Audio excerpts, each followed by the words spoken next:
하나님이 저와 여러분을 사랑하십니다. 날마다 좋은 일이 있습니다. 따라서 볼까요? 하나님과 함께하면 모든 것이 합력하여 선이 됩니다. 예수님과 함께하면 나의 미래는 찬란합니다. 성령님과 함께하면 나는 매일매일 모든 면에서 좋아지고 있습니다. 한번 손을 이렇게 올려보고요. 하나님, 나는 존귀한 자입니다. 성도야, 너는 존귀한 자다. 사탄아, 나는 존귀한 자다. 그 주먹을 쳐보고요. 예수 이름 명하노니 물러가라, 물러가라, 물러가라. 저와 여러분은 존귀한 자처럼 생각하고, 존귀한 자처럼 꿈꾸고, 존귀한 자처럼 믿고, 존귀한 자처럼 말하고, 존귀한 자처럼 행하면 모두 다 존귀한 사람이 됩니다. 옆 사람 한번 이렇게 축복할까요? 사랑하며 섬기겠습니다. 가족들은, 부부는 이렇게 좀 토닥거리면서 그렇게 한번 인사해 볼까요? 당신을 보니 하나님을 보는 것 같습니다. 한번 해보세요. 진짜 참말로 하셨죠? 오늘 여러분을 보니 우리 예수님의 얼굴을 보는 것 같습니다. 오늘 저는 예배소서 강의 6번째 시간, 빌립보서 강의 6번째 시간으로 바울의 동역자인 디모데와 에바브로디도라는 제목으로 함께 은혜를 나누겠습니다. 스코트 팩이라는 작가가 쓴 글 가운데 랍비의 선물이라는 책이 있습니다. 지리를 찾고자 하는 많은 젊은이들이 수도원을 만들어서 공동체 생활을 했습니다. 그런데 공동체 생활을 하다 보니까 자기의 개성이 드러나는 거예요. 자기의 단점이 드러나고 또 모난 부분이 드러나고, 그리고 함께 생활하다 보니까 자기의 단점들이 드러나기 시작했습니다. 삐그덕삐그덕 부닥치기 시작해요. 그리고 시험 들어서 한 사람 떠나고 두 사람 떠나고 세 사람 떠나고 그 수많은 사람들이 다 떠나버리고 이제 5사람이 남았습니다. 5사람이 그렇게 말합니다. 아주 지혜로운 그 랍비 선생이 있는데 그 선생한테 가서 우리가 이 수도원을 어떻게 하면 유지할 건지 한번 물어보자. 그래서 찾아갔습니다. 선생님, 우리가 수도원을 하기 위해서 많은 사람이 모였는데 이제 다 떠나가고 5명만 남았습니다. 어떻게 해야 하면 이 수도원이 존속할 수 있을까요? 이렇게 물어봤어요. 그때 지혜로운 랍비가 이렇게 말했습니다. 5사람이 남았습니까? 자네들 중에 꼭 한 사람이 예수님 닮는 메시아가 나올 겁니다. 그렇게 이야기했어요. 이 이야기를 들은 젊은이들이 서로 생각해 봤습니다. 의심 많은 토마스가 혹시 메시아가 될 것인가? 그는 의심이 많지만 정직하니까 예수님 닮은 메시아가 될 수도 있겠다. 두 번째, 제임스는 저항을 잘하는 친구지만 그 친구 마음속에 깔려있는 정의를 사랑하기 때문에 혹시 이 제임스가 예수님 닮은 메시아가 될까 생각했습니다. 필립은 무능하고 무력하지만 사랑이 많으니까 혹시 하나님이 이 필립을 써서 예수님 닮은 메시아가 될까 생각했습니다. 요한은 감상적이지만 기도의 사람이기 때문에 하나님이 그를 쓰실지도 몰라. 또 아론은 욕심이 많은 사람이긴 하지만 열정적인 사람이기 때문에 혹시 그를 쓸지도 몰라. 이들이 서로를 대하는 태도가 달라졌습니다. 전에는 단점을 찾아서 비방하고 원망하고 불평하고 그냥 그 단점을 공격해서 쓰러뜨리는 일에 혈안이 되었는데 이제는 서로가 서로를 볼 때 이 사람이 앞으로 메시아가 될 수 있어. 예수님 닮은 훌륭한 일꾼이 될 수 있어. 그러면서 상대방을 보니까 장점만 보이기 시작해요. 그래서 장점을 칭찬합니다. 서로 칭찬합니다. 그러자 이 공동체가 서로 용서하고 사랑하는 공동체가 되어버렸어요. 사랑이 넘쳐나요. 이 소문이 온 사방에 퍼지자 서로 이 수도원에 찾아와가지고 수도원에 사람들이 많아졌다는 이야기입니다. 사랑하는 성도 여러분, 제가 전에도 이야기했습니다. 여러분 밖에 햇빛이 짱짱한데 나가면 해가 나를 비칠 때 나의 밝은 모습이 있고 나의 어두운 그림자가 있습니다. 여러분이 밝은 모습을 보고 살 건지 어두운 모습을 보고 살 건지 여러분 선택이 여러분이 하는 것입니다. 내 가정의 공동체 가운데, 내 교회 가운데, 나의 삶의 가운데 우리 엄마 아빠의 밝은 면, 우리 아들 딸의 밝은 면, 우리 목사님의 밝은 면, 우리 교회 공동체의 밝은 면을, 긍정적인 면을 보고 칭찬하고 격려하고 살 건지 부정적인 면을 보고 헐뜯고 비방하고 질투하며 살 건지 그 결정은 저와 여러분에게 달려 있습니다. 그런 의미에서 한 번 더 인사할까요? 당신을 보니 살맛 납니다. 한번 해보세요. 진짜입니까? 그렇게 해보세요. 그러면 정말 밥맛이 나고요. 여러분의 가정에 사탄의 역사가 다 떠나고요. 부부싸움이 다 사라져버리고요. 밝은 면, 긍정적인 면을 칭찬하고 사십시오. 그러면 정말 살아납니다. 여러분 고래도 칭찬하면 뭐 한대요? 춤을 춰요. 나는 며칠 전에 우리 아들놈이 나한테 링크를 걸어줘서 새벽 예배를 드리고 나한테 그러다가 아빠 내가 설교에 은혜를 많이 받았습니다. 그러더라고. 그런데 머리 털라고 나서 처음으로 들어봤습니다. 30년 목회 가운데. 그날 밥을 안 먹어도 배가 부르더라고요. 칭찬이요, 사람을 정말 살게 만드는 거예요. 이 공동체 생활할 때 여러분이 정말 칭찬하고 살아야 합니다.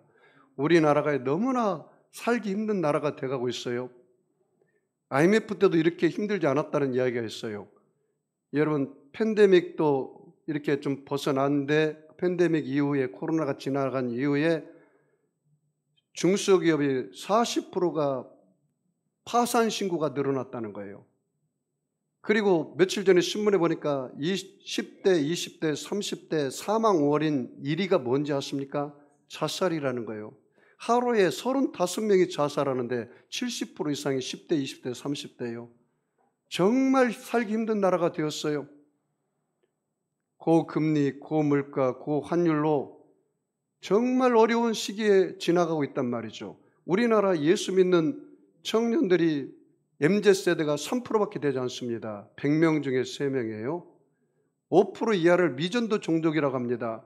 기존 세대가 다 2, 3년 지나면 우리나라는 미전도 종족이고 복음의 불모지가 됩니다. 정말 우리가 깨어 기도해야 되고요.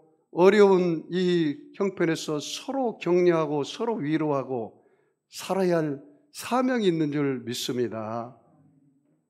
사람은요, 사람을 잘 만나야 돼요.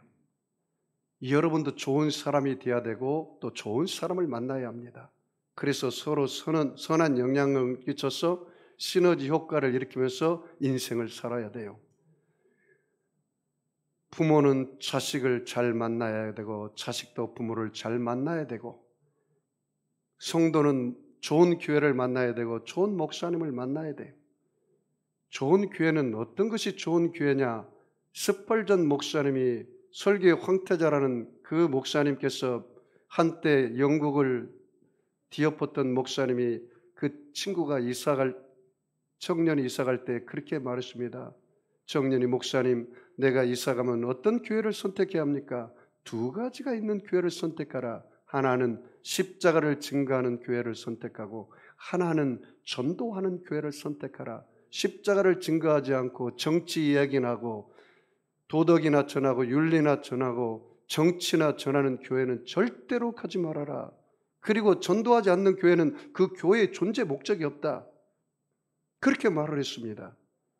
그런 의미에서 우리 교회는 십자가를 증거하는 교회입니다. 우리 교회는 전도하는 교회입니다.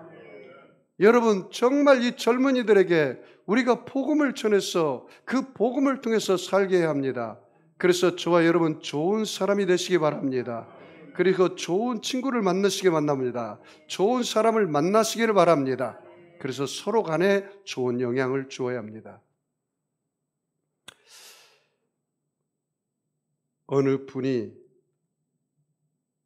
병원에 갔더니 심장 혈관 3군데가 막혀서 수술하지 않으면 죽을 거라고 그랬습니다. 그는 오랜 투병으로 삶의 의지도 없이 자포자기하는 마음으로 그가 복음을 접했습니다. 십자가 복음을 접했습니다.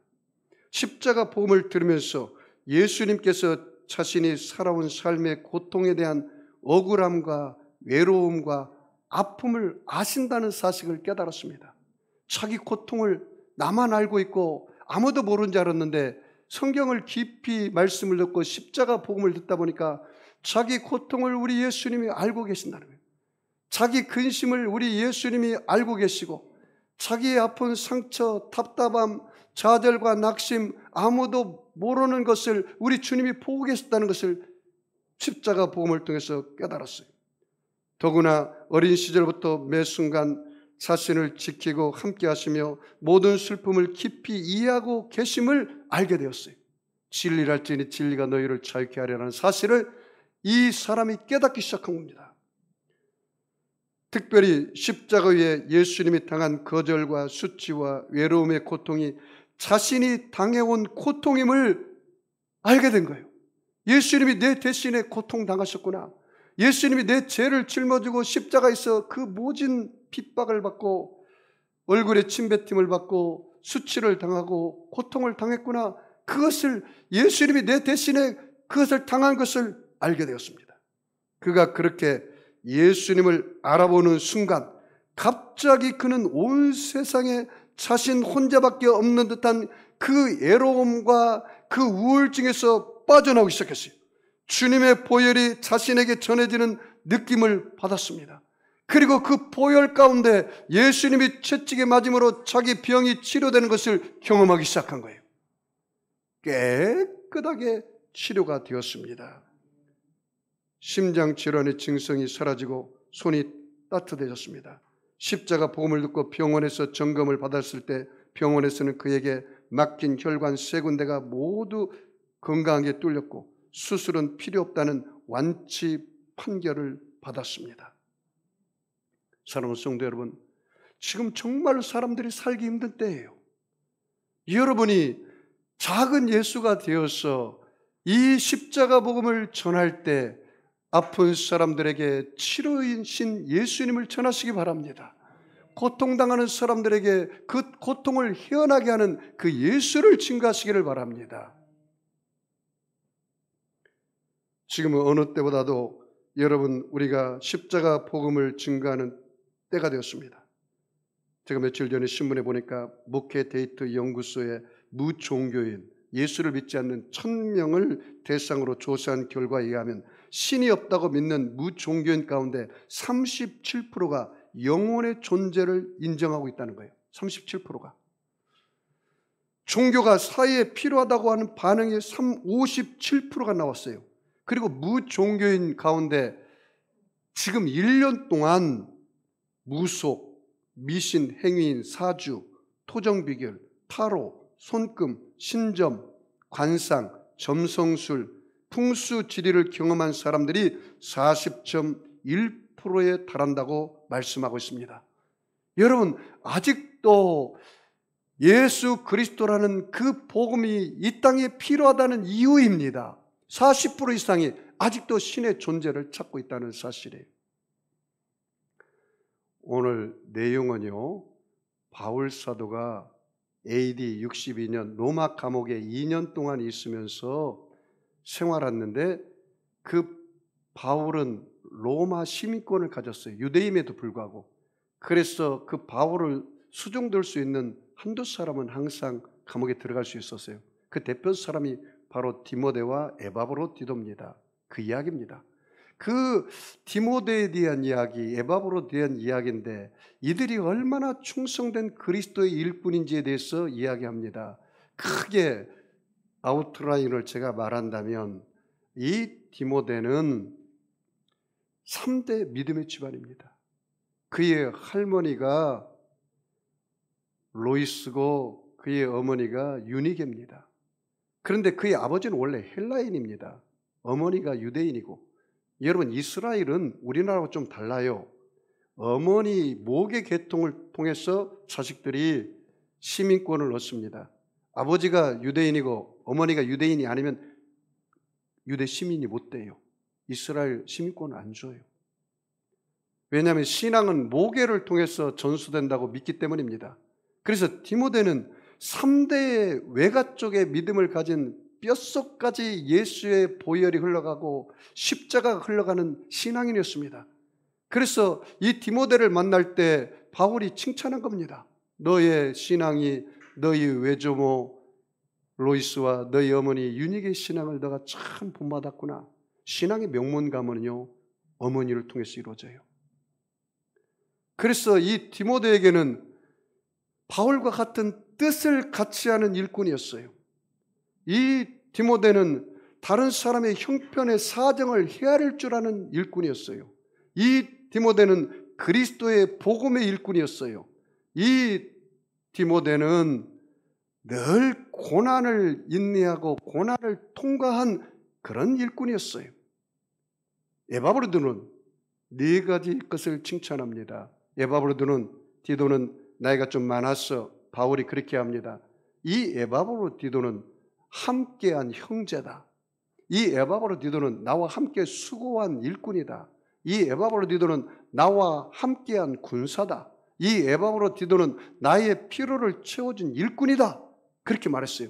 그래서 이 디모데와 에바브로디도를 그 빌립보 교회 성도들에게 천거한 내용이 오늘 내용입니다.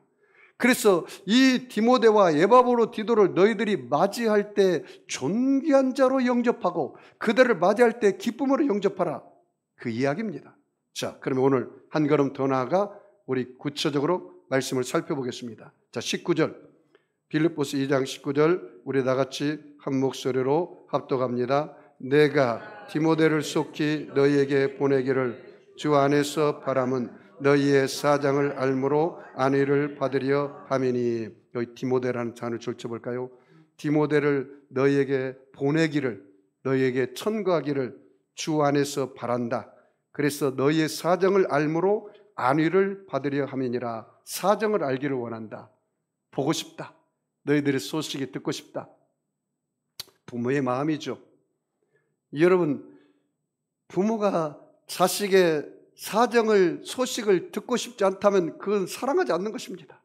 사랑하기 때문에 아이고 우리 자식이 군에 가서 어떻게 잘 지내고 있는가, 해외에 가서 어떻게 잘 지내고 있는가, 타향살이 가서 잘 지내고 있는가. 그래서 자식이 전화하면 좋겠지만 자식들은 잘 전화가 안 오기 때문에 궁금해가지고 전화하잖아요. 바울이 이 말씀이에요.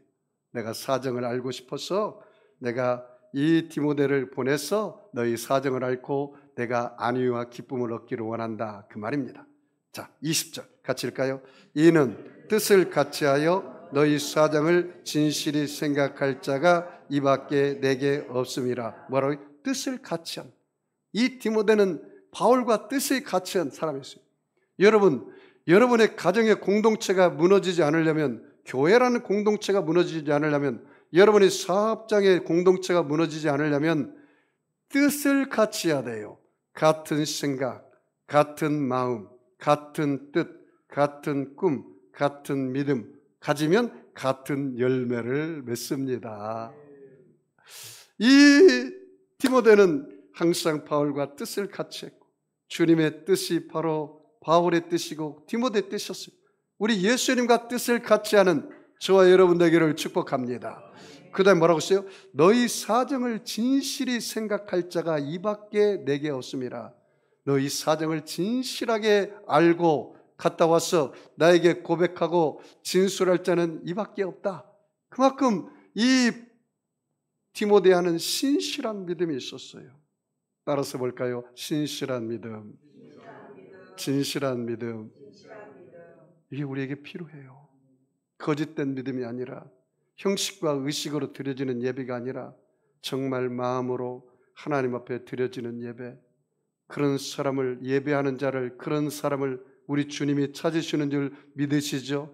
예배하는 자는 신령과 진정으로 예배할지니라. 신령은 성령 안에서, 파라클레토스, 진리, 알레스이아, 진리 안에서, 예수님 안에서 예배하는 자들을 찾으십니다. 그런데 이 디모데 안에는 그 진실한 영이 있어요. 거짓의 영이 아니라.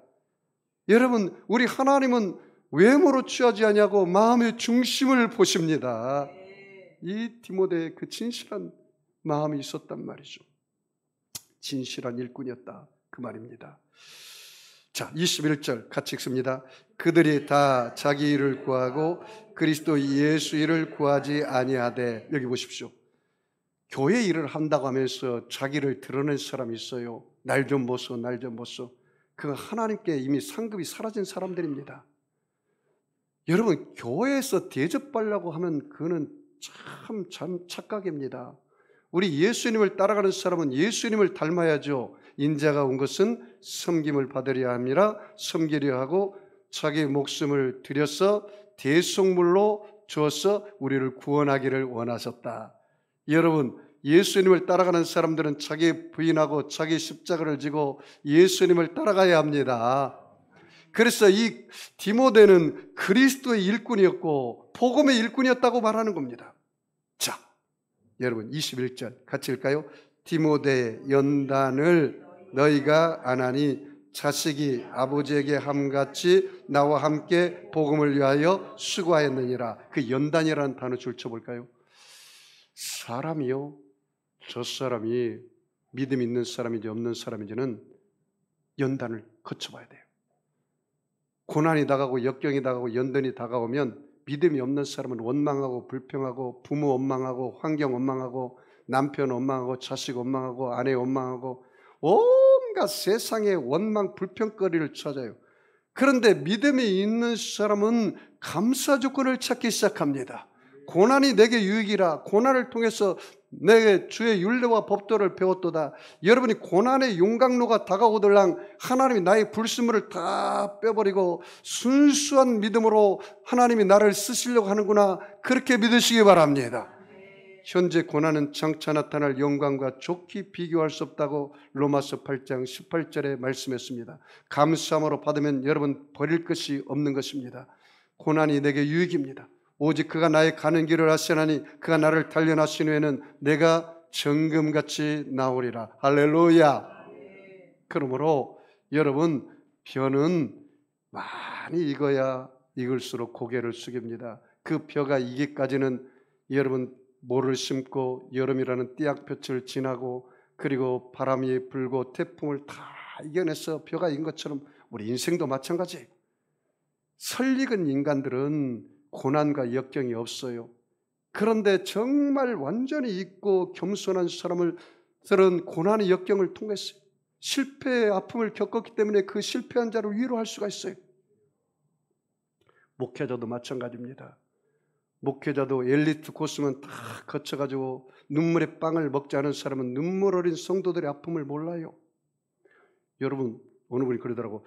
목사님 보니까 목사님 고생 하나도 안 한 것 같아요. 그러더라고. 30년 목회하면서 산전수전 다 겪었습니다. 저는 목회자로서도 훈련받고 선교사로서 이민 목회 10년을 했고 또 학자로서도 박사학위를 2개를 공부했고 선교사로서 목회자로서 학자로서 다방면에 하나님이 저를 훈련 많이 시켰습니다. 목회가 기술로 하는 게 아니에요. 설교는 기술로 하는 게 아니라 삶을 전하는 거예요. 인격 목회를 하는 거예요. 정도 목회를 하는 거예요. 뭐 쇼맨십으로 목회하는 게 아니죠. 밥 먹기 위해서 목회하는 거 아니잖아요.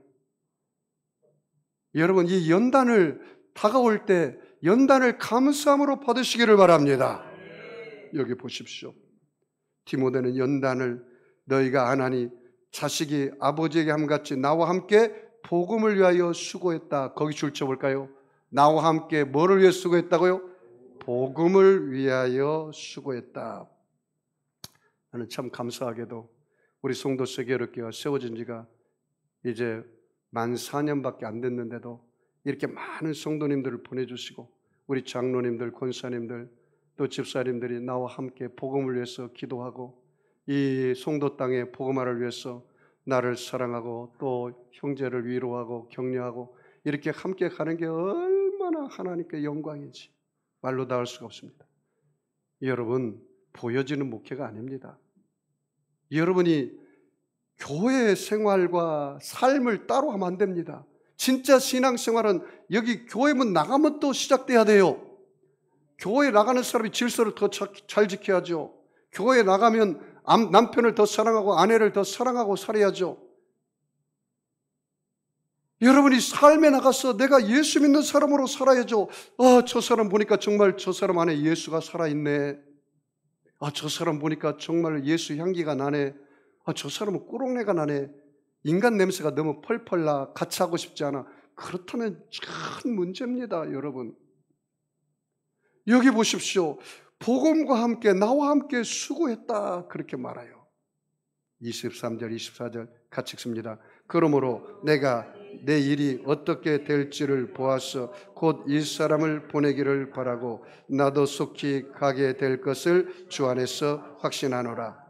여러분, 이 바울 안에 늘 주님 안에서 확신이 있었어요. 저와 여러분도 따라서 볼까요? 주님 안에서 확실히 믿습니다. 여러분, 주님 안에 거해야 내 삶의 의미와 내 가치와 내 보람이 있는 거예요. 여러분, 주님 떠나면 아무것도 아닙니다. 여러분, 물고기가 물을 떠나면 아무것도 아닌 것처럼 포도나무 가지가 포도나무를 떠나면 잘난 것 같지만 2, 3일 있으면 뼈짝 말라버린 것처럼 우리가 주님 안에 있을 때 의미와 가치가 있는 거예요.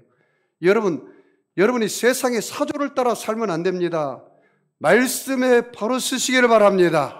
그리스도 안에 바로 쓰시기 바랍니다. 너희가 내 안에 거하고 내 말이 너희 안에 있으면 무엇인지 원하는 대로 구하라. 그리하면 이루어 주시리라 말씀하고 있어요. 주님 안에 있을 때 의미가 있는 거예요. 여러분이 말씀 안에서 기독교적인 가치관을 세우고 기독교적인 세계관을 세우고 기독교적인 신념 체계를 갖고 기독교적인 종교관을 갖고 살아야지 세상 사조를 받아들이면 아니 되는 거예요.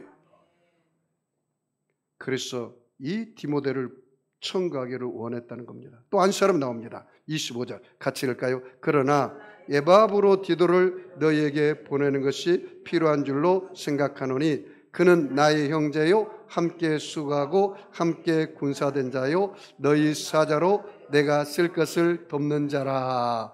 나는 이 에바브로디도를 보면서요, 에바브로디도가 얼마나 바울을 사랑했는지 알겠더라고요. 여러분, 이 감옥에서 이 에바브로디도는 원래 바울이 전도해서 세운 빌립보 교인이에요. 그리고 바울이 복음 전하러 갈 때 이 대신 담임 목사로 세운 사람이 이 에바브로디도예요. 그 바울이 로마 감옥에 갇혔다는 이야기를 듣고 그 에바브로디도가 빌립보 성도들한테 성경금을 거뒀어요. 그리고 이 빌립보에서 그리스에서 로마까지 그 당시에 여러분 첫편이 있습니까? 뭐가 있습니까? 그 먼 거리를 걸어갔다는 말이죠. 그리고 이 에바브로디도가 그 감옥에서 바울을 수종드는 거예요.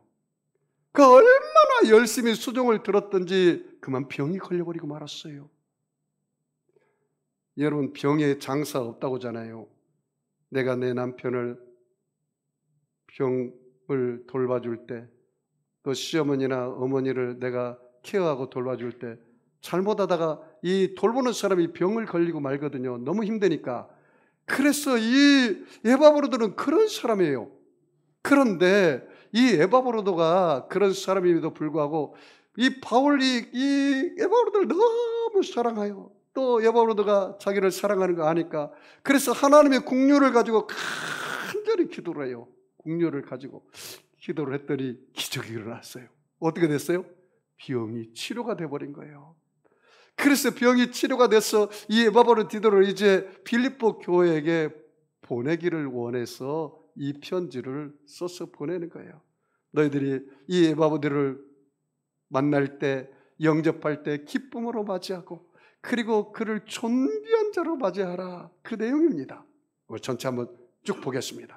자, 25절 같이 읽습니다. 그러나 에바브디로를 너희에게 보내는 것이 필요한 줄로 생각하노니 그는 나의 형제요 함께 수고하고 함께 군사된 자요 너희 사자로 내가 쓸 것을 돕는 자라. 여기 몇 가지 나와 있어요. 에바브디로를 아주 표현할 수 있는 몇 가지 일꾼이 나와 있는데, 너에게 보내는 것이 필요한 줄 안다. 에바브디로를 첨가하는데 그는 어떤 사람이요? 나의 형제다. 그 형제라는 말을 줄쳐봐요. 사랑하는 성도 여러분, 저와 여러분 예수님의 보혈로 다 형제가 된 줄 믿으시면 아멘 하겠습니다. 우리 옆 사람 인사 올까요? 예수의 보혈로 한 형제가 되었습니다. 여러분, 한국 교회에 교파를 초월해서, 개교회를 초월해서 한국 교회가 예수의 보혈로 한 형제가 되었습니다. 그렇다면 우리 한국 교회에 놀라운 힘이, 파워가 생길 거예요. 우리가 그래야 돼요. 한 형제. 여러분, 한 분 하나님, 한 분 예수님, 한 분 성령님 섬기시죠? 천국에 가서 교파 따로따로 앉을 겁니까? 아니잖아요. 우리가 서로 사랑하고 형제처럼 아끼고 위해 줘야 돼요. 그래서 여러분 다른 교회가 잘 되걸랑 박수 치시기 바랍니다. 형제교회가 잘 되기 때문에 우리 송도 세계롭게 교회만 잘 될 것이 아니라 여기 송도 땅에 있는 이 인천 지역에 있는 교회들이 다 잘 되기를 축복합니다. 다 잘 돼서 한국교회가 다시 일어나야죠. 그 다음 뭐예요? 함께 수고했다. 함께 수고했어요. 감옥에서 함께 수고했어요. 그 다음에 함께 군사대. 여러분, 군사된 사람, 군인은요, 장가 안 간 사람을 군인으로 뽑아요. 왜? 나라와 민족을 위해서 기꺼이 목숨을 바칠 수 있게. 왜냐면 처자식 있으면 목숨 못 바쳐요. 왜? 처자식이 생각이 나서. 여러분은 이미 그리스도의 십자가 군사로 부름받은 줄 믿습니다. 뒤의 것은 잃어버리고 앞의 것을 향해서 하늘의 상급을 향하여 달려가시기를 축복합니다. 오직 그가 나의 가는 길을 아셔서 내가 단련하신 후에는 정금같이 나오고 나의 생명을 조금도 귀하게 여기지 않는다고 바울이 고백하지 않았습니까? 그 다음에 뭐라고 말합니까? 너희 사자로, 너희 사도로. 거기 줄쳐볼까요? 내 쓸 것을 돕는 자라. 바울의 쓸 것을 돕는 자였어요. 바울이 선교할 때, 물질적으로 힘들 때 이 에바브로디도가 빌립보 교회 성도들의 성경금을 가져와 가지고 바울의 모든 필요를 채워줬단 말이죠. 여러분, 우리 송도 세계력교회는 이 교회의 주인은 바로 예수님이십니다. 여러분, 교회를 사랑한다는 것은 보이지 않는 예수님을 사랑하는 것입니다. 어느 분이 그렇게 이야기하더라고. 목사님, 나는 교회를 사랑합니다. 나는 예수님을 사랑합니다. 나 하나님을 사랑합니다. 그렇게 말하는 사람은 정말 예수님을 사랑하는 사람이에요. 근데 어떤 분은 또 이렇게 하는 사람이 있어요. 목사님, 나 하나님 사랑하고 예수님을 사랑하는데 교회는 별로 안 사랑합니다. 진짜 배교요, 가짜 배교요? 가짜 배교죠. 여러분, 보이는 형제를 사랑하지 않는 사람이 안 보이는 하나님을 사랑한다는 말이 참말입니까? 거짓말입니까? 요한일서 보세요. 그것은 거짓말이에요. 보이는 형제를 사랑하지 않는 사람이 보이지 않는 하나님을 사랑한다는 것은 그 어불성설이라는 거예요. 앞뒤가 안 맞는 말이라는 거예요. 그래서 하나님을 사랑하고 내 이웃을 내 몸처럼 사랑하라. 그러면서 옆 사람은 그런 의미에서 한번 이렇게 이야기해 볼까요? 당신을 진심으로 사랑합니다. 할렐루야. 그래서 이 에바브로디도는 바울의 필요를 채워줬어요. 여러분, 우리 송도 세계력교회가 여러분의 헌신과 기도와 노력으로 이 교회가 이루어지는 거지, 교회만 드리고 예배 드리고 달랑 가면 이 교회는 무너져 버리고 마는 거예요. 여러분이 교회를 선택할 때 내가 헌신할 수 있는 곳을 선택해야 돼요. 그게 축복이에요. 내가 이 교회에서 할 일이 있는 교회를 선택해야 돼요. 그게 여러분이 하나님 앞에 축복받을 수 있는 그것이 모티브예요. 왜? 내가 믿은 만큼, 뿌린 만큼, 심은 만큼 반드시 거두잖아요. 그냥 예배만 달랑 드리고 가면 하나님 여러분이 복을 줄 만한 건덕지가 있어요, 없어요? 없잖아요. 건덕지라는 말이 무슨 말인지 이해가 가십니까? 하나님이 내게 복을 주기는 줘야 하는데 뭐 좀 있어야 복을 줄 거 아니에요. 가서 성전이라도 청소도 하고 교회 학교 애들도 좀 가르치도 하고 성가대도 하고 시간이 있으면 전도도 하고 또 이렇게 안내도 하고 교통봉사도 하고 이 교회에 내가 뭔가 할 것이 있는 교회를 선택해야 돼요. 왜? 하나님이 내게 복을 주려면 뭔가 내가 좀 주님 앞에 해야 할 게 있지 않겠습니까? 사람이 무엇으로 심든지 그대로 거두리라. 육신을 위하여 심는 자는 육신으로부터 거둘 것이고 성령을 위하여 심는 자는 성령으로부터 영생을 거두리라. 하나님을 만홀히 여김을 받지 않는다 그랬어요.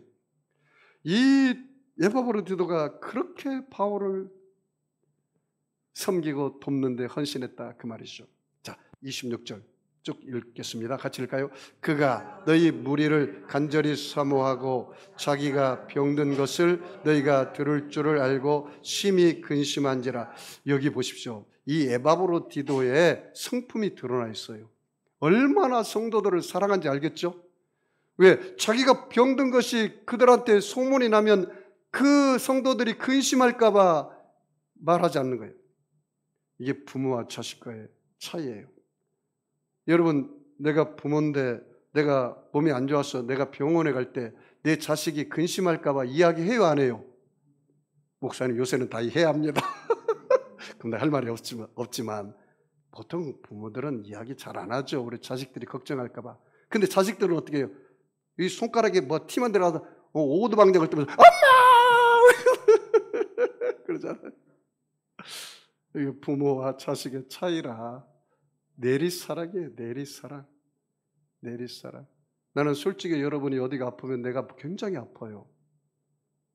그래서 오늘 권사님이 교회 안 나왔길래 새벽기도 안 나왔길래 이야기했더니 목사님 코로나 걸려서 못 나온다길래 내가 마음이 너무 아팠어요. 그래서 기도를 했더니 나아가지고 양성이 나왔어. 오늘 교회 나왔습니다. 할렐루야. 박수 한번 쳐줬어요. 얼마나 그런 거거든요. 목사는 자기 생명을 예수님처럼 주는 각오로 그 양들을 낳는 거예요. 엄마가 자기 생명을 걸고 자식을 낳는 것처럼 목회가 그렇게 되는 거지 그냥 되는 게 아니거든요. 그래서 저는 늘 그런 마음으로 목회를 해요. 오늘 이 에바브로디도 마음을 나는 충분히 100분 이해할 수 있어요.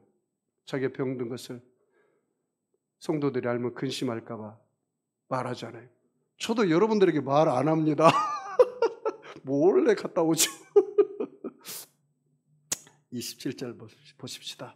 같이 읽을까요? 그가 병들어 죽게 되었으나 하나님이 그를 긍휼히 여기셨고 그뿐 아니라 또 나를 긍휼히 여기사 내 근심 위에 근심을 면하게 하셨느니라. 야, 여러분 이 말씀 드리니까 얼마나 위로가 됩니까? 병들어서 죽게 되었어요. 바울을 보살피니라고 너무 녹초가 돼버렸어요. 그래서 바울이 하나님 앞에 긍휼히 여겨달라고 기도를 했어요. 너무나 바울도 근심이 크죠. 근데 기도를 했더니 그 근심을 면하게 해줬다는 거예요. 여러분이 아프면요 누가 더 아픈지 아세요? 첫째는 여러분의 부모가 아파요. 그리고 영적인 내 아버지가 아파요. 왜? 여러분은 어떤 사람인지 아십니까? 예수의 핏값을 지불하고 산 사람들이에요. 그런 가치예요. 그것이 사실인 걸 여러분 믿으시나요? 그걸 알고 계시나요? 진리가 너희를 자유케 하리라고 하는데 그것을 알고 계신가요? 그렇다면 여러분의 눌렸던 것이 완전히 오늘 해방을 얻을 거예요. 로마서 5장 8절에 우리가 아직 죄인 되었을 때 그리스도께서 우리를 위하여 죽으심으로 하나님께서 우리에게 대한 자기 사랑을 확증하셨느니라. 그가 찔림은 우리 허물 인하며 그가 상함은 우리 죄악을 인함이라. 그가 징계를 받음으로 우리가 평화를 누리고 그가 채찍에 맞음으로 우리가 나음을 입었도다. 할렐루야. 여러분, 우리 예수님이 여러분을 얼마나 사랑한지, 여러분을 위해서 십자가에서 당신의 생명을 드려버렸어요. 이 사실을 알고 믿는다면 여러분이 죄에서 해방을 얻은 것입니다. 질병에서 해방을 얻은 것입니다. 나는 그런 사람이에요. 목사님, 하나님이 나를 알까요? 우리의 고통을 보고 계시고 우리의 근심을 알고 계시고 우리가 부르짖을 때 우리 주님이 듣고 계셔요. 너가 어릴 때부터 고통당하고 힘들어하고 답답하고 좌절하고 너가 실패하고 너가 억울함을 당하고 마음의 상처를 받은 거 우리 주님이 다 아신단다. 그 주님께 그 좀 제발 내려놓으면 안 될까? 너가 홀로 지고 가려니까 힘들잖아. 우리 주님이 수고하고 무거운 짐진 자들아 다 내게로 오라. 내가 너희를 쉬게 하리라. 나의 마음은 오냐고 겸손하니 나의 멍에를 메고 내게 배우라. 그리하면 너가 참으로 쉼을 얻으리라 말씀하잖아요. 바울은 그 국률함을 가지고 주님 앞에 기도했더니 주님께서 그 에바브로디도를 치료해 주셨단 말이죠. 여러분, 바리새인의 기도하지 마십시오. 비교 기도, 나는 1회에 2번 금식하고 11조를 드리고 나는 저 죄인 세리와 같지 않은 것을 감사하나이다. 이런 기도하지 마십시오. 세리와 같은 기도를 하십시오. 주여 나를 긍휼히 여기시고 나를 불쌍히 여겨 주시옵소서. 이 기도예요. 지금 바울이. 다니엘서 9장에 보니까 다니엘이 자기의 공의를 의지하여 기도하지 않고 하나님의 긍휼을 의지하여 기도했더라. 주여 내 죄악을 용서하여 주시옵소서. 주여 내게 응답하여 주옵소서.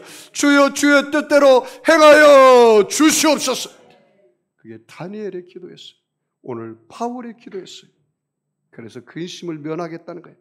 자, 28절 우리 같이 읽을까요?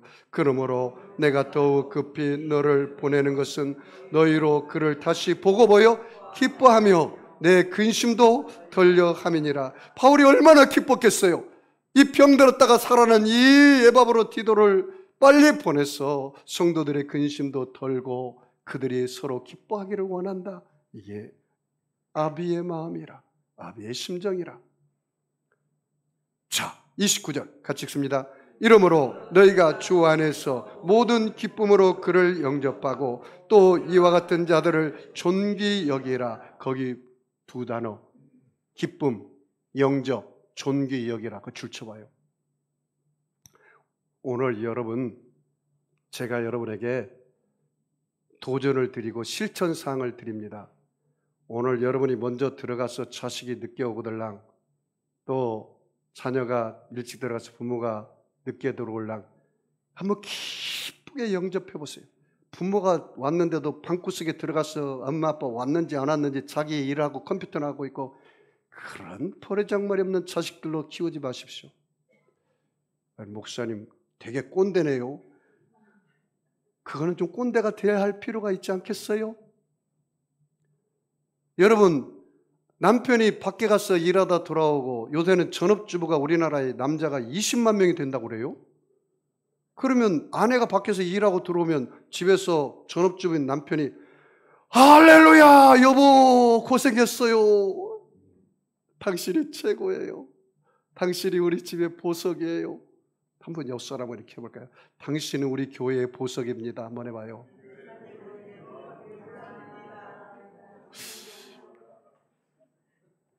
부부들은 호칭을 불러가면서 그 다음에 형제, 가족들은 호칭을 불러가면서 이렇게 할까요? 여보, 당신이 보석입니다. 아버지, 아버지가 보석입니다. 한번 인사하겠습니다. 시작. 우리나라 사람들은 너무 이게 커뮤니케이션, 소통이 약해가지고 우리 아들은요 서른이 먹었는데 내 엉덩이를 팍 치면서 아빠 사랑해 꽉 그럼 막 뽀뽀를 해요. 뽀뽀를. 징그럽지만 그는 기분이 좋아요. 여러분, 우리 그렇게 살아야 돼요. 그렇게 살아야 돼요. 예수 믿는 게 별겁니까? 내가 예수님의 사랑을 가지고 서로 사랑하는 거죠. 기쁨으로 영접해라. 그리고 어떻게 하라고요? 존귀한 자로 여겨라. 나는 이 존귀한 단어를 너무 좋아해요. 여러분, 이사야서 43장 말씀 보니까 이스라엘아 내가 너를 택하여 지명하여 불렀나니 너는 내 것이니라. 물 가운데 다닐지라도 물이 너를 삼키지 못할 것이고 강물 건널지라도 강물이 너를 침몰치 못할 것이고 불꽃 가운데 다닐지라도 불꽃이 너를 사르지 못할 것은 내가 너와 함께함이니라. 내가 너를 보배롭게 여기노라. 내가 너를 존귀하게 여기노라. 내가 너를 사랑하노라. 하나님이 나보고 뭐라고 한다고요? 따라서 볼까? 내가 너를, 자기 이름을 부르면서 내가 성도를, 내가 영수를 사랑하노라. 보배롭게 여기노라. 존귀하게 여기노라. 나 이래봐도 그런 사람이에요, 여러분. 여러분도 마찬가지죠. 사람들한테 나를 깔보면 안 됩니다. 나는 하나님의 존귀한 자로, 보배로운 자로, 나를 사랑하는 자로 여기고 있습니다. 나는 이 세상에 최고의 하나밖에 없는 하나님의 걸작품입니다. 나는 하나님께 보석입니다. 나는 여러분이 우리 교회 다 보석이라고 생각합니다. 여러분, 그런 가정은 행복하지 않겠어요? 응? 우리가 그렇게 살아야죠. 바울이 이 에바브로들을 너희들이 대할 때 존귀한 자로 대하라. 예수님께서 대접받고자 하는 대로 남을 그렇게 대접하라.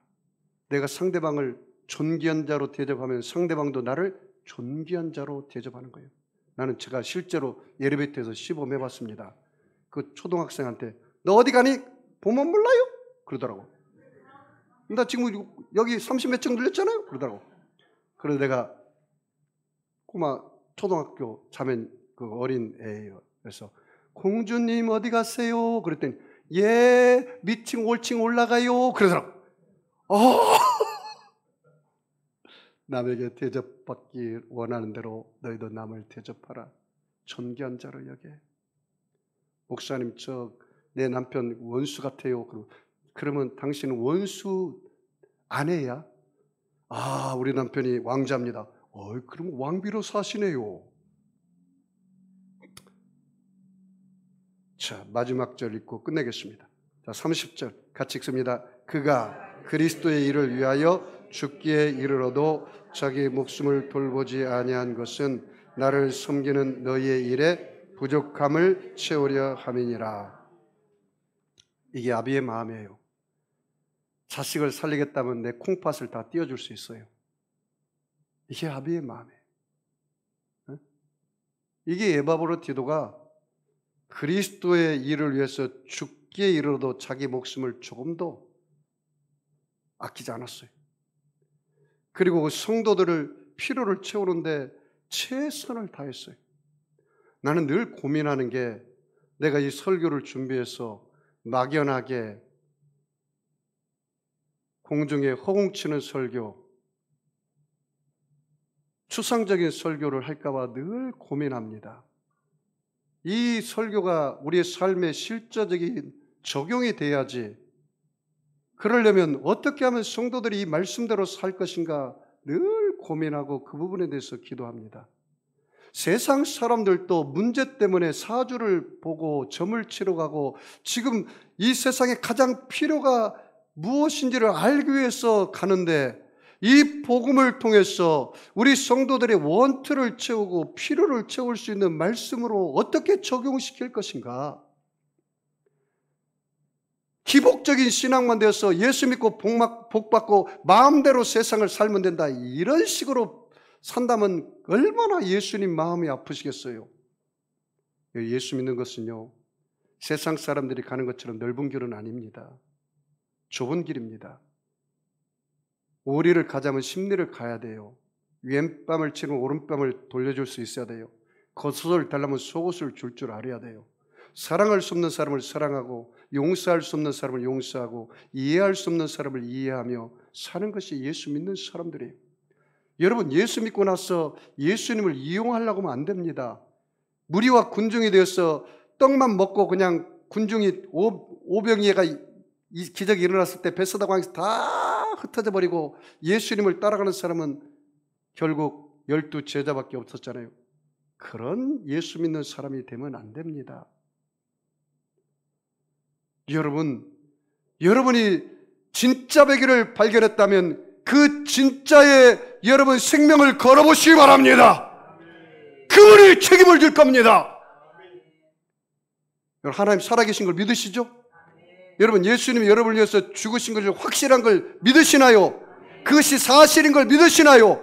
그렇다면 여러분 병이 고침 받습니다. 왜요? 예수님이 채찍에 맞으면 너희가 나음을 입었다 했잖아요. 그건 나와야죠. 그것이 사실이라면. 이 예수 믿는 게 무슨 의식을 행하고 형식을 행하는 게 아니잖아요. 오늘 이 빌립보서 이야기가 뭐 2000년 전에 무슨 소설책을 읽는 게 아니잖아요. 실제 있었던 일이잖아요. 그러면 이 이야기를 내 삶 속에 내가 적용해야 할 거 아닙니까? 사랑하는 성도 여러분, 오늘 여러분이 모두 다 예수님과 동역자가 되어서 여러분의 삶 속에 정말 영혼이 잘 되고 범사가 잘 되며 강건하기를 주의 이름으로 축원합니다. 여러분, 아픈 사람은 아픈 자리에 손 얹으시고 마음이 수건 있는 사람은 가슴에 손 얹으시기 바랍니다. 전능하신 아버지 하나님, 예수님의 피 묻은 손으로 우리 사랑하는 성도들 머리끝에서 발끝까지 안수하여 주시옵소서. 믿는 자들에겐 이러한 표적이 따르니 곧 저희가 내 이름으로 귀신을 쫓아내고 새 방언을 말하고 뱀을 짚고 무슨 독을 마실지라도 해를 받지 아니하고 병든 사람에게 손을 얹은 적 나온다기 싸우니 그 약속의 말씀처럼 오늘 예수님이 채찍에 맞음으로 저들의 영혼육의 병을 치료하여 주시옵소서. 내가 나사렛 예수님의 하노니 악하고 더러운 병마야 각 사람 몸에서 묶음을 받고 떠나갈지어다. 우리 아버지여, 우리 사랑하는 성도들 가정의 부부의 문제, 가정의 문제, 처녀의 문제, 물질의 문제, 질병의 문제 오늘 다 해결되게 하여 주시옵소서. 우리 자녀들 진로가 열려질지어다. 진학과 취업의 문이 열려질지어다. 결혼의 문이 열려질지어다. 직장의 문이 열려질지어다. 사업의 문이 열려질지어다. 우리 성도들 하나님 아버지여, 예수님과 동업함으로 이 성전을 들어가고 나갈 때 나들 복의 인생을 살게 하여 주옵소서. 나가도 복을 받고 들어가도 복 받는 인생이 되게 하여 주옵소서. 아브라함의 복을 받게 하여 주소서. 저들 때문에 안고 일어서는 공동체가 다 복을 누리게 하여 주시옵시고 하나님의 나라가 세워지게 하여 주시옵소서. 축복하며 감사하며 예수님의 이름으로 기도하옵나이다. 우리 말씀을 생각하며 통성으로 우리 하나님 앞에 기도하겠습니다. 기도하겠습니다. 주여, 주여, 주여. 할렐루야.